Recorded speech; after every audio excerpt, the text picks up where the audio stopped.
Sekarang kita sedang mempraktekkan cara membuat pupuk organik padat.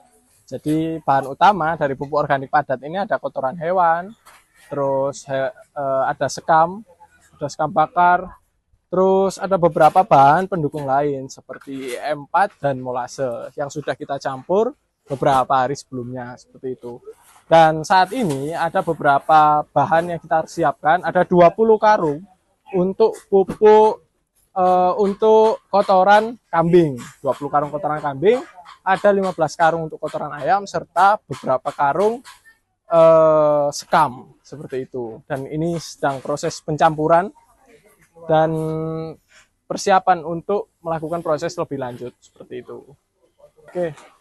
Oke, baik. Selanjutnya kita tambahkan sekam untuk tambahan bahan padat.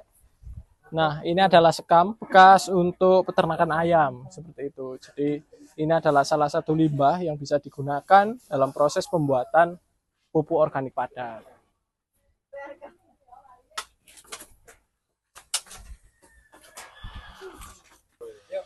Oke, baik. Sekarang kita sedang proses untuk pencampuran bahan-bahan pupuk organik padat.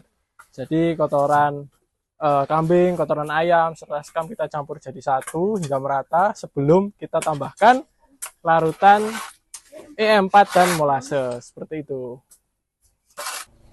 Jadi sekarang adalah proses penambahan bahan pengkaya yaitu menggunakan pupuk anorganik, ZA tawon dan urea untuk menambahkan unsur hara dalam pupuk organik ini seperti itu. Jadi ini adalah pendekatan organik secara luas. Jadi kita tetap memberikan penambahan bahan anorganik untuk memaksimalkan kandungan unsur hara seperti itu.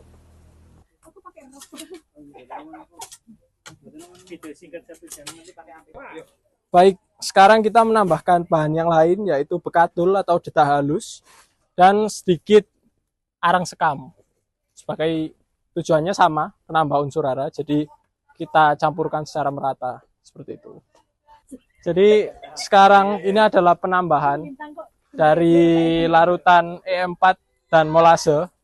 Jadi tujuannya ini adalah untuk memfermentasi dari bahan padatan sehingga jadi pupuk organik padat seperti itu. Jadi ini adalah salah satu bahan wajib E4 dan molase dengan dosis 5 mili per liter air.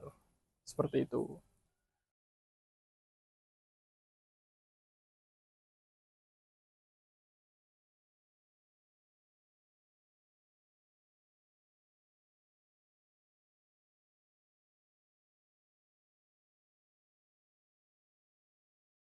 Setelah kita campurkan antara padatan dan larutan E4 serta molase, kita harus cek apakah air sudah cukup atau kurang. Cara mengeceknya seperti ini.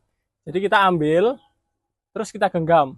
Apabila tidak ada air yang menetes, maka itu sudah cukup. Tetapi harus tetap terasa basah di telapak tangan, seperti itu. Jadi tidak terlalu banyak air, tidak kurang juga.